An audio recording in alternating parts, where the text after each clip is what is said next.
Voici les acteurs qui étaient au cœur de la série Les Bobo Diouf qui nous ont quittés.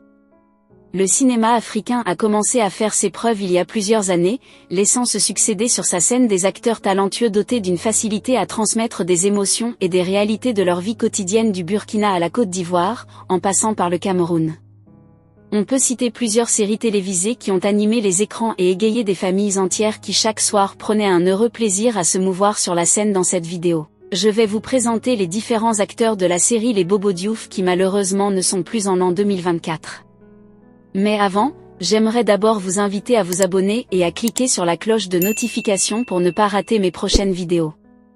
Les Bobo Diouf est une série télévisée humoristique écrite et réalisée par Patrick Martinet, avec plus de 150 épisodes. Le Bobo Diouf a été produit de 2000 à 2015 diffusé par l'agence française de coopération média en abrégé CFI TV5 la RTBF, et plusieurs chaînes africaines. La série était l'une ou sinon la plus suivie en Afrique francophone. Les Bobo Diouf sont les aventures de Siriki, de son vrai nom Frédéric Soré et de Suké, de son vrai nom Mahamadou Tiendra Beogo, qui reprennent à travers le sketch humoristique les problèmes rencontrés par la plupart des Burkinabés, dans la vie de tous les jours, la misère, les petits boulots, les joies, les peines qui meublent la vie au quotidien du Burkinabé lambda. Ils sont traités de manière satirique et harante. Parmi les personnages récurrentes, on peut compter Fati, de son vrai nom Pauline Ouattara, Maï de son vrai nom Memuna Dembélé ou de son vrai nom Zeynabou Ramba, Salif de son vrai nom Adama Changre Beogo, ou encore Tanti Awa de son vrai nom Martine Kam, pour ne citer que cela. Elle est considérée comme la série télévisée la plus regardée en Afrique francophone. Le premier acteur de cette série qui nous a quittés est Tonton Brahma. Rares sont les Africains qui n'ont pas connu le célèbre comédien burkinabé André Bokouma, affectueusement appelé Tonton Brahma, pour un rôle incarné dans la série burkinabé Les Bobo Diouf. Malheureusement l'acteur ne sera plus sur l'écran de télévision. Âgé de 65 ans, le comédien André Bokouma alias Tonton Brahma aurait d'après les médias burkinabés succombé suite à une courte maladie.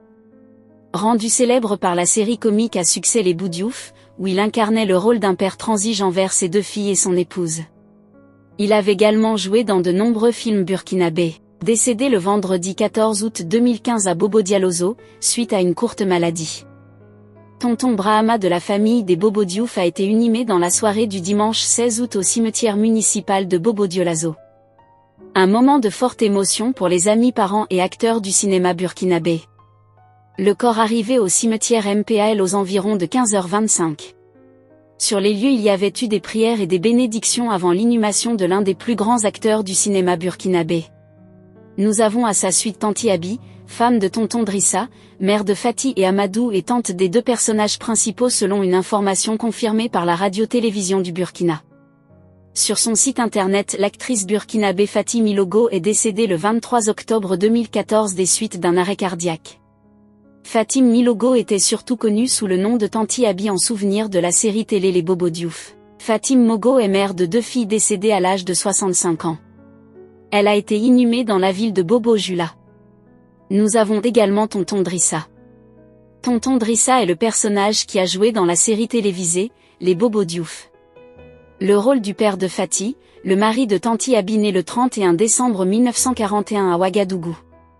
Il était instituteur de formation, Majesté. Pour d'autres il a passé presque toute sa carrière professionnelle comme bibliothécaire au Centre culturel franco-voltaïque de Bobo Dioula, ensuite et plus tard au Centre culturel Henri Mathy. Il fut l'un des meilleurs de sa génération, pour la génération d'écoliers et d'élèves des années 70, 80 et 90. Il imposait le respect et le sérieux. Toujours rigoureux dans l'entretien des livres et documents qui étaient mis au service des abonnés de la bibliothèque. Il encourageait régulièrement les uns et les autres à la lecture des documents qui participaient à l'éveil de conscience.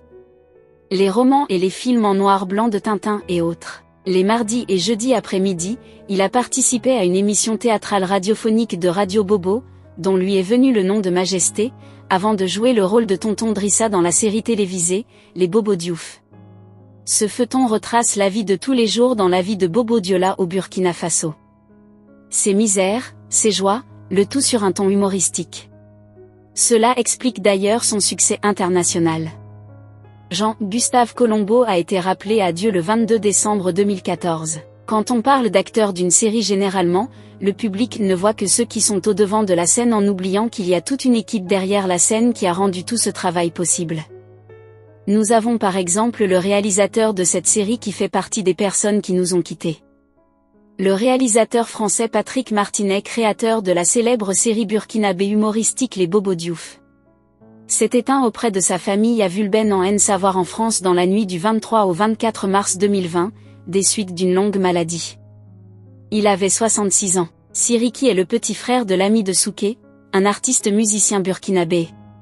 Leur première rencontre de travail était dans le royaume d'Abou, et chaque fois que Siriki venait sur le plateau, il somnolait et Souké l'ennuyait à travers des taquineries.